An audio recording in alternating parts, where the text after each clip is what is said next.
தொடர்ந்து நாம் வேத வசனங்களை எப்படி படிக்க வேண்டும் என்பதை தியானித்துக் கொண்டிருக்கும் இந்த பாடத்தில் ஒரு அதிகாரத்தில் இயேசு கிறிஸ்து பேசின சில உவமைகளை எப்படி நாம் புரிந்து கொள்ள வேண்டும் என்பதை இந்த பாடத்தில் கற்றுக்கொள்ளுங்கள்.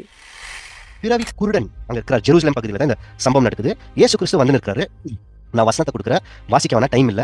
யோவான் 9ஆம் அதிகாரத்தில் இந்த சம்பவம் நடக்குது. ஒரு பிறவி குருடன், இயேசு கிறிஸ்து அந்த வழியா வராரு. பிறவி குருடன் இருக்கிறாரு. அப்ப அவங்க சீசர்கள் என்ன கேட்கறாங்க, இந்த ஒரு வசனத்தை வாசிக்கலாம். ராபினா போதகரே, இந்த மனுஷன் குருடனா பிறந்தது இவர் செய்த பாவமா அல்லது இவருடைய பெற்றோர்கள் செய்த பாவமான்னு கேட்கறாங்க. இந்த வசனத்துல ஒரு பெரிய அர்த்தம் இருக்குங்க. இவங்களுடைய சீசருடைய மனநிலைமை நம்ம நல்லா புரிஞ்சுக்கலாம். அது ஒரு கேள்வி இருக்கும். இவங்க பெற்றோர்கள் செய்த பாவம் பிள்ளைகளுக்கு வருது அப்படின்னு நம்ம நியாயப்பிரமாணத்துல கொடுக்கப்பட்டிருக்கு. அதை எடுத்துக்கினா கூட இந்த மனுஷன் செய்த பாவமான்னு கேட்கறாங்க. அதுதான் கேள்வியே. இந்த மனுஷன் பிறக்கவே இல்லை, பிறந்ததுல இருந்து குருடன். அப்போ இவர் எப்படி பாவம் செஞ்சிருக்க முடியும்? முந்தின ஜென்மம், நிறைய பேர் சொல்லுவாங்க பாருங்க, 7 ஜென்மம், அந்த மாதிரியா பழைய ஜென்மத்துல செய்த பாவமா? இல்ல, இந்த மனுஷன் பிறக்கவே இல்லை. இந்த மனுஷன் குருடனா பிறந்தது இவர் செய்த பாவமா இல்ல பெற்றோர்கள் செய்த பாவமா?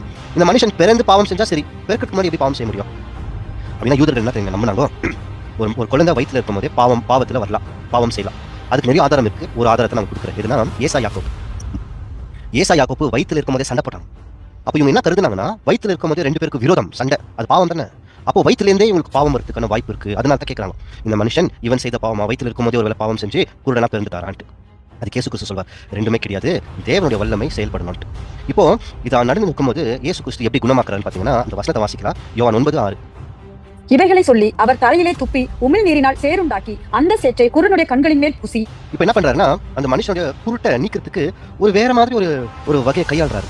உன் கண்கள் திறக்கப்பட்டது போன்னு சொன்னா கண் வந்துட்டு இருக்கோம். அப்படி செய்யல. அவருடைய வாயிலிருந்து உமிழ் நீர் எச்சையை துப்பி மண்ணை எடுத்து பிசைஞ்சு அந்த மனுஷனுடைய கண்கள் மேல் பூசிட்டு, சீலோம் அப்படின்ற ஒரு குளம் இருந்தது. அந்த சீலோம் என்ற குளம்னா என்ன அர்த்தம்னு பாத்தீங்கன்னா, அனுப்பப்பட்டவன் என்ற அர்த்தமா. சென்ட் என்ற வார்த்தை, SENT, அனுப்பப்பட்டவர்கள். நீ அங்க போய் என்ன பண்ணு, அந்த சீலோம் குளத்துல இருக்கிற தண்ணி எடுத்து உன் கண்ணை கழுவு, உனக்கு தண்ணி வந்துடும், உன் கண்ணு வந்துடும் சொல்லி இவருக்கு ஒரு கட்டளை கொடுத்து அனுப்பிச்சாரா. அந்த மனுஷனா போறாரு, சீலோம் குளத்துல இருக்கிற தண்ணி எடுத்து கண்களை கழுவுறாரு, கண்ணு வந்துருது.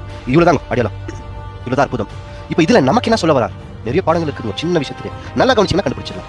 முதல் இந்த மனுஷனை கவனிங்க. இந்த மனுஷன் வந்து பிறவி குருடன், பிறக்கும் போதே குருட்டுல பிறக்கிறார். கொஞ்ச நேரத்துக்கு முன்னாடி பவுல் சொன்னாருங்களா, ஆவிக்குரியவைகளோட சம்பந்தம் படுத்தி காமிக்கிறோம். அப்படி சம்பந்தம் படுத்தி படிச்சோம்னா சத்தியம் வெளியே எடுக்கலாம்.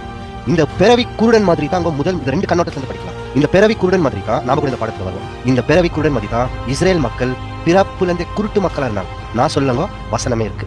அவங்க ஆரம்பத்துல இருந்து ஒரு வசனம் சொல்லணும்னா, நீ பிறந்த நாள்ல துர்க்குணத்துல இருந்தேன்னு சொல்லுவாங்க. அப்பவே அவங்க குருட்டாட்டம் முருட்டாட்டத்துல இருந்தாங்க. இதை இயேசு கிறிஸ்து உறுதிப்படுத்துறாரு. 2 வசனம், மத்தேயு 13ஆம் அதிகாரம் 14ஆம் வசனம். ஏசாயாவின் தீர்க்க தரிசனம் அவர்களிடத்தில் நிறைவேறுகிறது. அதாவது காதார கேட்டும் உணராதிருப்பீர்கள், கண்ணார கண்டும் அறியாதிருப்பீர்கள்.